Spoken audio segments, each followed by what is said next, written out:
नमस्कार दोस्तों, स्वागत है आप सभी का हमारे चैनल शेयर मार्केट में। मैं हूं आपका दोस्त नवी और यहाँ पर बात करेंगे यूनिटेक के बारे में। क्वार्टर फोर के रिजल्ट आने वाले हैं तो काफ़ी ज़्यादा ध्यान रखा जा रहा है शेयर्स के ऊपर, जिनके रिजल्ट जा तो बहुत अच्छे आए थे क्वार्टर थ्री में, या फिर बुरे आए थे जिसकी वजह से स्टॉक में गिरावट हुई। अगर 6 मंथ का चार्ट देखें तो स्टॉक ने आपको 450% के रिटर्न दिए हैं। पिछले एक साल में 780% के रिटर्न हैं और मैक्स चार्ट आप सभी के सामने है। लेकिन अगर बात करें आज की तो 5% का लोअर सर्किट है। पिछले 5 दिनों में 1.5% की गिरावट है और सबसे जो बड़ी प्रॉब्लम मुझे लगती है किसी भी शेयर में वो है अपर सर्किट और लोअर सर्किट। क्योंकि जिस भी शेयर में अपर सर्किट लग रहा है तो उसमें लोअर सर्किट भी लगने के चांसेस उतने ही होते हैं जितने अपर सर्किट के चांसेस होते हैं।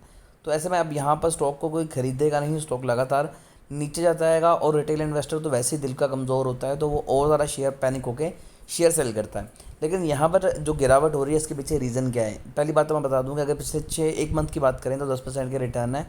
6 मंथ में स्टॉक ने 450% के रिटर्न दिए। जब स्टॉक इतना ज़्यादा भागता है तो डेफिनेटली वहाँ पर प्रॉफिट बुकिंग तो होनी होती है। अब क्वार्टर थ्री में यहाँ पर कंपनी ने इतना ज़्यादा अच्छा परफॉर्म नहीं किया था, जिसके बाद ओवरऑल गिरावट आई थी। रेवेन्यू देखिए 33% गिरा है और ऑपरेटिंग इनकम कंपनी की 157% डाउन में हमें दिखाई दे रही है। अब क्वार्टर थ्री के बाद क्वार्टर फोर में क्या हो सकता है, यहाँ पर हम ज़्यादातर बातें नहीं करेंगे उसकी, जो कि फंडामेंटल से रिलेटेड होगी। हम यहाँ पर बात करते हैं कि क्या टेक्निकल बेसिस पे और रिज़ल्ट के बेसिस पे स्टॉक में तेज़ी आ सकती है। तो देखिए कंपनी एक अच्छा काम कर रही है। कंपनी के जो एक्सपेंस पहले बहुत ज़्यादा होते थे, कंपनी के एक्सपेंस भी कम हो रहे हैं, साथ ही साथ कंपनी का जो प्रॉफिट है, जो सेल्स है वो भी कम हो रही है।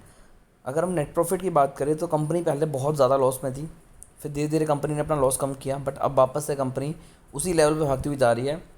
लेकिन ईयर ऑन ईयर बेसिस पे देखें तो लास्ट ईयर में कंपनी का जो लॉस था वो 3,103 करोड़ था, जो कि अब 2,862 करोड़ के अराउंड है। क्वार्टर फोर के रिजल्ट आने भी बाकी हैं। अगर क्वार्टर ऑन क्वार्टर बेसिस पे देखें तो कंपनी की सेल्स लगातार हमें कम होती हुई नज़र आ रही है, जैसा कि जिसकी वजह से ओवरऑल स्टॉक जो है वो गिरा था। सेल्स कम हुई है बट कंपनी के एक्सपेंस कम नहीं हुए। उसके बाद बात करते हैं नेट प्रॉफिट की, तो कंपनी का लॉस भी इंक्रीज़ हुआ है। लास्ट क्वार्टर की बात की जाए तो कंपनी का जो लॉस है वो था 703 करोड़ और लास्ट क्वार्टर में कंपनी का जो लॉस हो गया क्वार्टर टू के बाद क्वार्टर थ्री में वो हुआ 744 करोड़। यानी कि कंपनी का लॉस इंक्रीज़ हुआ है और अभी भी कंपनी का लॉस इंक्रीज़ होने की ही उम्मीद है। तो ऐसे में अगर कंपनी का लॉस इंक्रीज़ होगा तो डेफिनेटली आपको स्टॉक में गिरावट दिखाई देगी।